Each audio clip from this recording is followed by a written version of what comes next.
السلام علیکم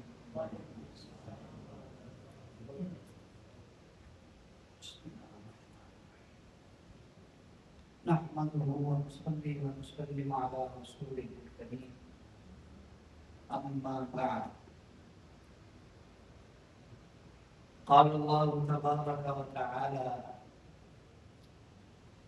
وإذا سألك عبادي عني فإني قريب أجيب دعوة الداعي إذا دعان وقال رسول الله صلى الله تعالى عليه وسلم الدعاء سلاح المؤمن أو كما قال رسول الله صلى الله عليه وسلم اللهم صل على سيدنا ونبينا وحبيبنا وقرة أعيننا محمد وعلى آله وأصحابه وبارك وسلم. دنیا میں انسان کو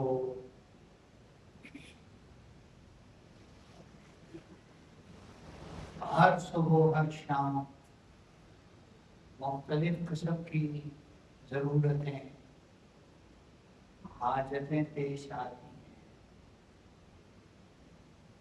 اپنی احتیاج، اپنی ضرورت، اپنی حاجت، اپنی ضرورت اللہ کے سامنے رکھنے اور بیان کرنے کا ہمیں حکم دیا گیا. اپنی ضرورت اللہ کو بتاؤ، اپنی ضرورت اللہ کے سامنے بیان کرو، اور اس عمل کو دعا کہا گیا. اس عمل کو کیا کہا گیا؟ دعا کہا گیا کہ اللہ سے مانگو. اللہ ضرورتیں پوری کرنے والے. یہ کہنا او جی میں تو گناہگار آدمی ہوں، او جی میں تو ایسا ہوں، او جی میں تو ایسا ہوں، یہ سراسر غلط ہے. یہ کیا ہے؟ سراسر غلط ہے. ایک ڈاکٹر کے پاس ایک مریض بیٹھا ہوا ہے جو نارمل ہے، اور وہیں اس کے بیٹھے بیٹھے کوئی ایمرجنسی پیشنٹ آ جائے تو وہ ڈاکٹر جس کے یہاں دل ہے وہ نارمل مریض کو چھوڑ کے فوراً کس کی سنے گا؟ ایمرجنسی مریض کی. گناہگار ایمرجنسی پر لگا ہوا ہے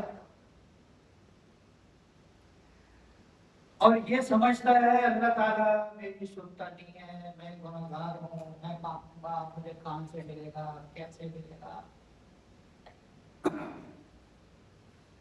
اللہ تعالیٰ شانہ کے دستور اور ہیں، وہ اللہ کی شان کے مناسب و مطابق ہیں. ہم اپنی عقل پر اللہ کو نہیں پرکھ سکتے. میں گناہگار ہوں، میری کہاں سے سنے گا؟ ابے گناہگار کی وہ نہیں سنے گا تو کون سنے گا؟ کمزور کی اگر اللہ نہیں سنیں گے تو کون سنے گا؟ وہ بت پرست جو کئی سالوں سے اللہ کو پکار رہا تھا، بت کو پکار رہا تھا، اور اس نے نیند میں، غفلت میں، سستی میں اونگ آئی تو اس نے اللہ کو پکار لیا تو اللہ نے اسی وقت جواب دیا لبیک یا عبدی. میرے بندے بتا کیا چاہتا. تو اللہ کے ضابطے ہٹ کے ہیں، اللہ کے ضابطے ہٹ کے ہیں، وہ اللہ کی شان کے مطابق ہیں. اور ہمیں حضور اکرم صلی اللہ تعالی علیہ وسلم نے جو کہا، جو فرمایا، اب اس پر چلیں کہ جو بھی بات ہو، آپ علیہ السلام نے جو اللہ کی باتیں پہنچائی ہیں، بتائیں وہ صرف صحابہ کے لیے ہیں یا قیامت تک آنے والے مسلمانوں کے لیے ہیں؟ سب کے لیے۔ اور خوشخبریاں جو وعدے، وہ کس کے لیے؟ سب کے لیے۔ ایک ایسا نہیں ہے کہ مخصوص طبقے کے لیے۔ یہ اللہ کی شان کے مناسب نہیں ہے۔ دو چار کو دے دیا اور باقی کی چھٹی نہیں۔ مجمع کے مجمع، میں مجمع کے مجمع کہہ رہا ہوں، لفظ چھوٹا اور تھوڑا ہے، میرے پاس لفظ نہیں ہے کہ اللہ کی رحمت کو اور عطا کو کیسے بیان کر سکتے۔ ہاں، اللہ فرماتے ہیں مجھ سے مانگو میں دوں گا، ادعونی استجب لکم، مجھ سے مانگو میں دوں گا۔ ہمیں بعض دفعہ اللہ کی عطا سمجھ میں نہیں آتی، مل وہی رہا ہوتا ہے جو ہم مانگ رہے ہوتے ہیں، لیکن طریقہ اللہ کا ہوتا ہے، ہمیں سمجھ میں نہیں آ رہا۔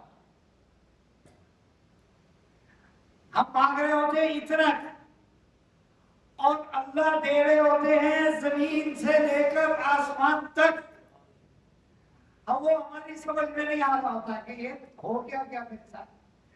بندہ کہتا ہے یار یہ کیا ہو گیا، میرا نقصان ہو گیا، یہ ہو گیا، وہ ہو گیا،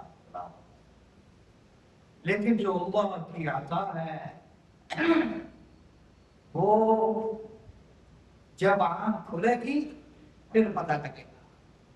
خواجہ عزیز الحسن منصور رحمۃ اللہ علیہ فرمایا کرتے تھے، بند کی میں نے آنکھیں تو میری کھل گئی آنکھیں، بند کی میں نے آنکھیں تو میری کھل گئی آنکھیں، کیا تم کو بتاؤں کیا کیا مجھے نظر آیا۔ بند کی میں نے آنکھیں تو میری کھل گئی آنکھیں۔ موت کے وقت آنکھیں بند ہوتی نا، بند نہیں ہوتی، یہ کیا ہوتی ہیں؟ کھل جاتی ہیں، اور پھر جو نظر آتا ہے آدمی کسی کو بتانے کے قابل نہیں ہوتا اس کو۔ تو میرے محترم دوستو،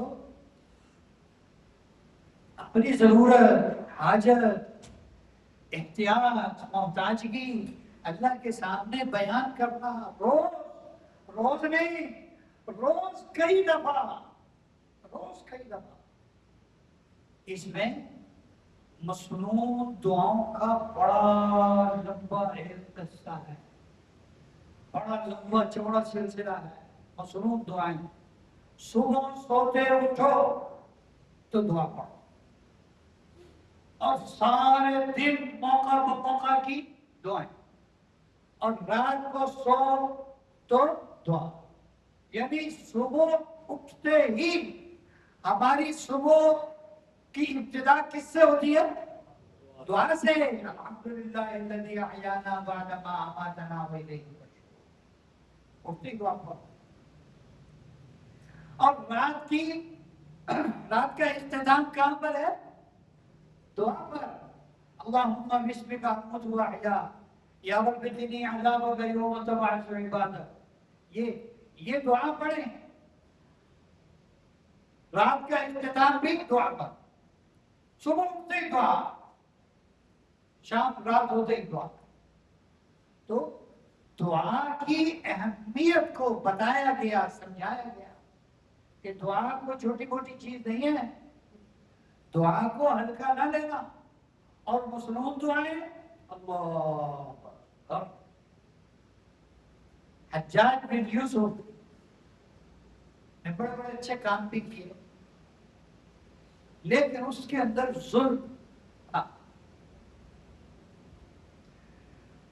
وہ ظلم اس معنی میں تھا، وہ کہتا تھا قرآن حدیث اور جناب سنت اور صحابہ اور بزرگ اور اولیاء اللہ یہ سب بعد میں، پہلے حکومت کا قانون ہے، پہلے حکومت کا قانون۔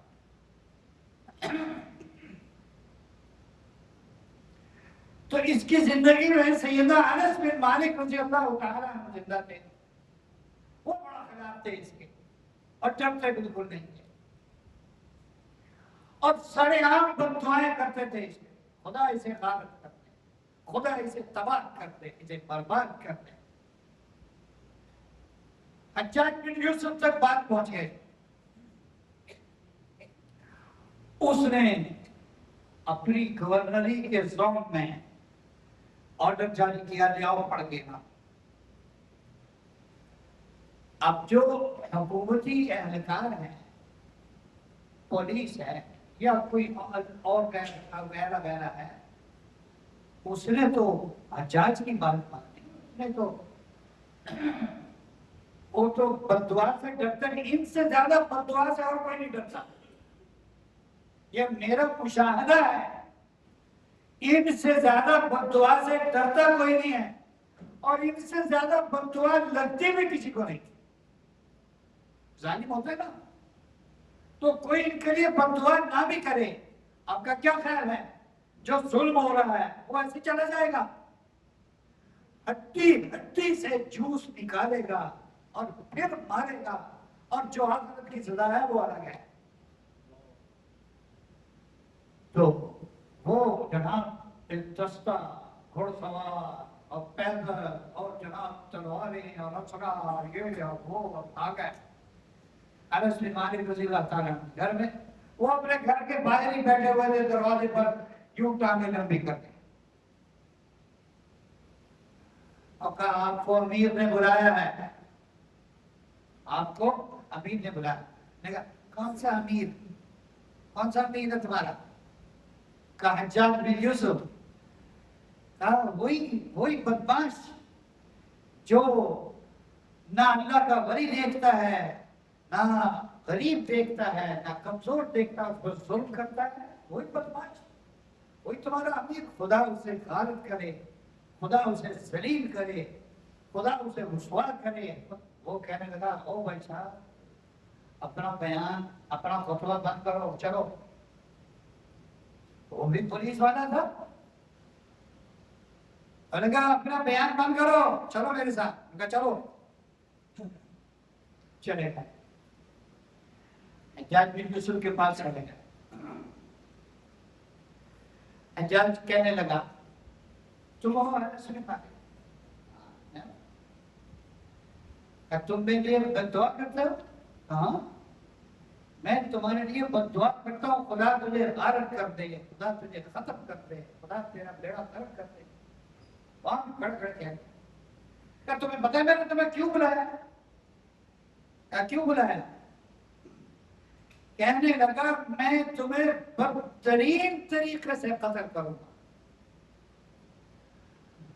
تو کہنے لگے اگر تو اس پر قادر ہوتا تو میں اللہ میاں کو چھوڑ کر تیری عبادت کرنے لگتا، اگر تو اس پر قادر ہوتا تو میں اللہ میاں کو چھوڑ کر تیری عبادت کرتا۔ اور وہ حضور صلی اللہ علیہ وسلم کا جو ارشاد مجھے پتا ہے وہ کہاں گیا؟ اس میں تو پھر شک پیدا ہو گیا۔ حضور نے مجھے ایک دعا سکھائی ہے اور فرمایا جو صبح یہ دعا پڑھے گا شام تک کوئی اسے نقصان نہیں پہنچا سکے گا، کوئی ظالم، کوئی نقصان دینے والا، تکلیف دینے والا اس تک پہنچ نہیں سکے۔ وہ کہاں گیا؟ پھر تو وہ اس میں تو شک پیدا ہو گیا، اگر تو مجھے قتل کر دے گا تو پھر اس بات میں تو شک پیدا ہو گیا، تو مجھے قتل نہیں کر سکتا۔ کہنے لگا وہ دعا مجھے بھی سکھاؤ۔ اچھا جو سب کہنے لگا وہ دعا مجھے بھی سکھاؤ، تو اس قابل نہیں ہے، نہیں سکھاؤں گا تمہیں۔ پھر کہنے لگا اس کو واپس بھیج دو، اس کو واپس بھیج دو۔ وہ تو چلے گئے، تشریف لے گئے سیدنا انس بن مالک رضی اللہ عنہ۔ اچھا جب وہ چلے گئے تو اس کے حاجب نے اس سے پوچھا، وہ جو پاس کھڑا ہوتا تھا، وہ کہنے لگا کہ امیر صاحب آپ نے اس کو بلایا تو قتل کرنے کے لیے تھا اور آپ نے اس کو چھوڑ دیا، آپ نے قتل کا سارا پروگرام بنا رکھا تھا، ایسے پکڑیں گے، یہ پکڑے گا، وہ پکڑے گا، یہ گردن اتارے گا اور یہ ہوگا وہ ہوگا، اور پھر آپ نے بات چیت کر کے اس کو کہا بھائی اس کا راستہ چھوڑ دو، اس کو جانے دو۔ کہنے لگا بیوقوف، اور بیوقوف آدمی، اس کے دونوں کندھوں پر دو شیر بیٹھے ہوئے تھے، وہ بار بار میری طرف لپک رہے تھے اور کوئی ان کو روک رہا تھا۔ اگر میں اس کو قتل کرنے کا ارادہ بھی کر لیتا ابھی تو ان دو شیروں سے مجھے کوئی بچانے والا نہیں تھا، اس لیے میں نے کہا ان کو بھیجنے میں آپ کے ہے۔ اب وہ دعا کیا ہے؟ سیدنا انس بن مالک نے ساری زندگی یہ دعا کسی کو نہیں بتائی، آخری عمر میں اپنے بیٹوں کو سکھائی، انہوں نے پھر آگے لوگوں کو بتائی اور ہم تک یہ دعا پہنچی، لیکن ہم کہتے ہیں یار دعا لمبی بڑی ہے، دعا لمبی بہت ہے۔ دعائے انس ایٹم بم سے بچنے کے لیے بنائے جانے والے بینکر سے بھی محفوظ ترین بات۔ اللہ اکبر، اللہ اکبر، اللہ اکبر، بسم اللہ علی دینی و نفسی، بسم اللہ علی اہلی و مالی، بسم اللہ علی کل شیء اعطانی ربی، بسم اللہ خیر الاسماء، بسم اللہ رب الارض والسماء، بسم اللہ الذي لا يضر مع اسمه داء، بسم اللہ افتتحت وعلى اللہ توکلت، اللہ اللہ ربی لا اشرک به شیئا، أسألك اللهم بخيرك من خيرك الذي لا يعطيه غيرك، عز جارك وجل ثناؤك ولا إله إلا أنت، اجعل لي في عيادك وجوارك من سوء ومن الشيطان الرجيم، اللهم إني أستجيرك من جميع كل شيء خلقت وأحترس بك منهن وأقدم بين يدي، بسم الله الرحمن الرحيم، قل هو الله أحد الله الصمد لم يلد ولم يولد ولم يكن له كفوا أحد، من أمامي بسم الله الرحمن الرحيم، قل هو الله أحد الله الصمد لم يلد ولم يولد ولم يكن له كفوا أحد، من خلفي بسم الله الرحمن الرحيم، قل هو الله أحد الله الصمد لم يلد ولم يولد ولم يكن له كفوا أحد، من أمامي بسم الله عن يميني بسم الله الرحمن الرحيم، قل هو الله أحد الله الصمد لم يلد ولم يولد ولم يكن له كفوا أحد، عن شمالي بسم الله الرحمن الرحيم، قل هو الله أحد الله الصمد لم يلد ولم يولد ولم يكن له كفوا أحد، من فوقي بسم الله الرحمن الرحيم، قل هو الله أحد الله الصمد لم يلد ولم يولد ولم يكن له كفوا أحد، من تحت۔ یہ دعائیں ہم سے یاد کریں گے تو فائدہ ہوگا، اس کو وقت دیں گے تو یاد ہوگی۔ حضور کی بتائی ہوئی دعائیں آپ ان کو معمولی سمجھتے ہیں؟ آپ ان کو معمولی سمجھتے ہیں؟ حضور کو ہم نے عام آدمی سمجھ لیا، حضور کی زبان سے نکلے ہوئے الفاظ کو ہم نے عام آدمی کے منہ سے نکلے ہوئے لفظ سمجھ لیا۔ حضور کی دعائیں ہمارے بڑوں نے لکھا ہے، پوری ذمہ داری سے آپ تک نقل کر رہا ہوں، حضور کی دعائیں معجزہ ہیں، معجزہ۔ میں اللہ کی قسم کھا کے کہتا ہوں حضور کی دعائیں معجزہ ہیں، لیکن معجزہ کس کے لیے؟ کیوں جی؟ معجزہ کس کے لیے بتاؤ بھائی؟ ارے جو یاد کرے ایمان والا، یاد تو ایمان والا ہی کرے گا، لیکن معجزے کا ظہور کب ہوگا؟ جب کوئی یاد کرے گا۔ حضور نے فرمایا بسم اللہ الذی لا یضر مع اسمہ شیء فی الارض ولا فی السماء وهو السمیع العلیم۔ جو صبح 3 مرتبہ پڑھے فجر کے بعد، جو شام کو 3 مرتبہ پڑھے مغرب کے بعد، صبح کو پڑھے شام تک، آسمان و زمین کے درمیان کوئی چیز ایسی نہیں جو اسے نقصان دے جائے۔ جو شام کو پڑھے صبح تک اسے کوئی چیز نقصان نہیں دے۔ پڑھے تو صحیح، سیکھے تو صحیح۔ آپ نے فرمایا کہیں نئی جگہ جاؤ، صبح شام کی دعاؤں میں بھی ہے یہ، لیکن کہیں نئی جگہ جاؤ، سفر کرو، وہاں جا کر یہ دعا لازمی پڑھو، اعوذ بکلمات اللہ التامات من شر ما خلق۔ ہمارے بچے روتے ہیں، گود کے بچے روتے ہیں، پریشان ہوتے ہیں، پریشان کرتے ہیں۔ بچہ روئے تو بندہ ویسے ہی کملا جاتا ہے، نہ وہ بتانے کا کہ ہوا کیا ہے، اور نہ ہم سمجھنے کے کہ ہوا کیا ہے۔ یہ دعا صحابہ یاد کرتے تھے اور اپنے بچے کی پریشانی بیماری کے وقت اس پر دم کرتے تھے، اور بعض روایات میں، بعض کتابوں میں لکھا ہے اس کو چمڑے پر لکھ کے باندھ کے گلے میں ڈگا دیتے تھے۔ بعض لوگ تعویذ کے مخالف ہوں گے، وہ مخالف رہیں، وہ نہ لٹکائیں، لیکن اگر کوئی مانتا ہے تو اسے منع نہ کرے، اسے گلے نہ پڑے۔ میں بار بار یہ بات عرض کیا کرتا ہوں کہ اپنی بات اپنے تک رکھے، دوسروں کے اوپر ٹھوسنے کی ضرورت نہیں۔ میں ٹھوس نہیں رہا، میں بتا رہا ہوں، جس کا دل کرے عمل کرے، جس کا دل چاہے نہ کرے۔ تعویذ سے نہیں ہوتا کام پھر بھی کس سے ہوتا ہے؟ اللہ سے ہوتا ہے۔ یہ ایک سبب ہے، یہ ایک کیا ہے؟ سبب ہے۔ ایسا نہیں ہے کہ ہم نے تعویذ باندھ لیا تو ہمارا یقین تعویذ پر آ گیا، اب ہم نے اللہ میاں کو کہہ دیا اللہ حافظ۔ ایسا نہیں ہے، کام اللہ ہی کرتے ہیں، یہ تو ایک سبب کے طور پہ باندھا ہے۔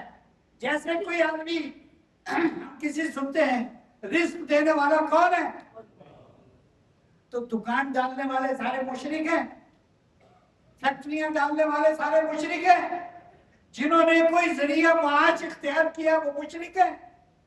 بند کرو، شرک کی دکانیں بند کرو اور فیکٹریاں بند کرو، گھر بیٹھو، رزق کون دیتا ہے؟ اللہ دیتا ہے، آرام سے بیٹھو گھر۔ کیا ضرورت ہے اتنی مشکل برداشت کرنے کی؟ تو جس طرح وہ سبب اختیار کیا، بابا یہ بھی ایک سبب ہے، کام کرنے والے اللہ ہے۔ حضور کی بتائی ہوئی دعائیں، حضور کی بتائی ہوئی دعائیں، میں نے عرض کیا معجزہ ہے، معجزہ۔ ان دعاؤں کو یاد کریں، اور جب تک موقع موقع کی دعا یاد۔ اب مسجد میں کتنے لوگ آئے؟ مسجد میں کتنے لوگ آئے؟ ہمارا دین ایمی چیمی نہیں ہے کہ جناب بس ٹھیک ہے بھیڑ چال ہے، نہیں۔ مسجد میں آنے کا طریقہ متعین ہے۔ یہ آپ دروازہ انٹر ہوتے ہیں، جہاں جوتیاں اتارتے ہیں اس کے آگے بلیک پتھر شروع ہوتا ہے، یہاں سے مسجد شروع ہوتی ہے۔ یہاں سے دایاں پاؤں اندر رکھیں اور دعا پڑھیں، اللہم افتح لی ابواب رحمتک۔ یہ حضور کی بتائی ہوئی دعا ہے۔ بسم اللہ والصلاۃ والسلام علی رسول اللہ، اللہم افتح لی ابواب رحمتک۔ قربان جائے حضور پر۔ ابواب باب کی جمع ہے۔ ایک دروازے کو کیا کہتے ہیں عربی میں؟ باب۔ با الف باب با، باب ایک دروازہ، اور بہت سارے دروازے ہوں تو کیا کہتے ہیں؟ ابواب۔ حضور نے فرمایا اے اللہ میرے لیے اپنی رحمت کے دروازے کھول دے. اب مطلب اللہ سے مانگنا ہے، اللہ کی شان کے مطابق مانگیں. ایک دروازہ کھلنے کی دعا نہ کرو، ایک یا اللہ جہاں جاؤں جب جاؤں میرے لیے تیری رحمت کے دروازے کھل جائیں. ایک دروازہ نہیں، کئی دروازے.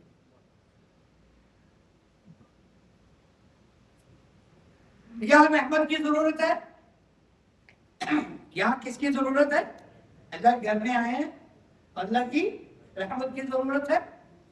اور باہر نکلنے کی دعا، اور اس کا طریقہ کیا ہے؟ باہر نکلے تو بایاں پاؤں پہلے باہر نکالے، بایاں پاؤں نکال کے جوتی کے اوپر رکھے، پھر دایاں پاؤں نکال کے جوتی میں ڈالے، پھر بایاں پاؤں پہنے اور دعا مانگے. بسم اللہ والصلاۃ والسلام علی رسول اللہ، اللہم انی اسألک من فضل.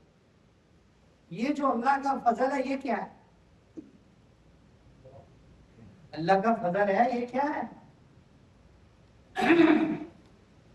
قرآن پاک میں ہے فَإِذَا جمعے کے بیان، جمعے کے احکامات. فَإِذَا قُضِيَتِ الصَّلَاةُ فَانتَشِرُوا فِي الْأَرْضِ وَابْتَغُوا مِنْ فَضْلِ اللَّهِ. یہ تو کہتے ہیں جمعے کی چھٹی ہونی چاہیے، جمعے کی چھٹی، جمعے کی چھٹی. چھٹی کا کوئی کنسیپٹ نہیں ہے اسلام میں.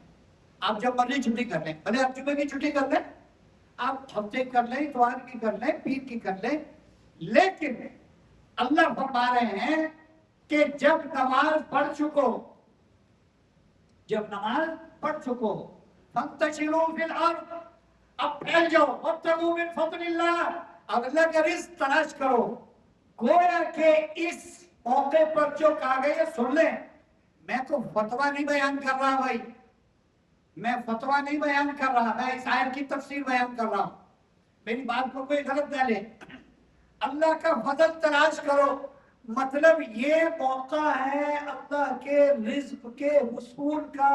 اور اس میں اللہ نے جو کہا نا اللہ کا رزق تلاش کرو، گویا کہ یہاں اللہ نے برکت رکھی ہے. یہاں کہتے ہیں اللہ نے کیا رکھی ہے؟ برکت رکھی ہے. لیکن یہ جمعہ پڑھنے کے بعد ہے، جمعے سے پہلے نہیں ہے. جمعے کے بعد کاروبار کریں،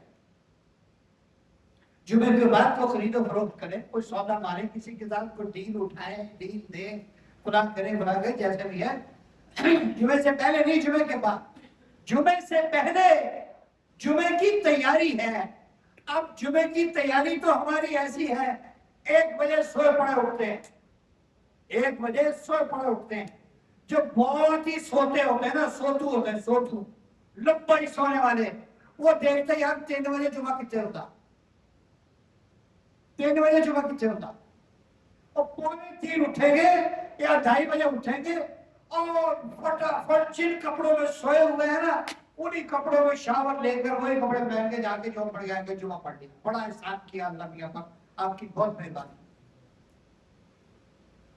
فرشتہ لازمی شاباش دیتا ہوگا، بہت بڑا اچھا کام کیا تھا. جمعے کی تیاری تو ہمارے اکابرین فجر کے بعد شروع کر دیتے تھے. جمعے کی تیاری اور 10 بجے مسجد میں جا کے بیٹھ جاتے تھے. 10 بجے تو ادھر خطبہ ہو رہا ہوتا ہے اور ماشاءاللہ ہمارے ادھر دوڑ لگی ہوتی ہے، فٹافٹ آ رہے ہوتے، فٹافٹ آ رہے ہوتے. اور جب خطبہ ہوتا ہے، خطبے کے بعد کسی آنے والے کا نام رجسٹر میں، جمعہ پڑھنے والوں کے رجسٹر میں لکھا ہی نہیں جاتا. یہ بات یاد، یہ ذہن میں رکھیں. تو میرے محترم دوستوں، دعائیں یاد کیا کریں. 1 دن میں ہو جائے گی، 2 دن میں ہو جائے گی، 4 دن میں ہو جائے گی. اور بابا کو فائدہ تو ہوگا، کو فائدہ تو ہوگا.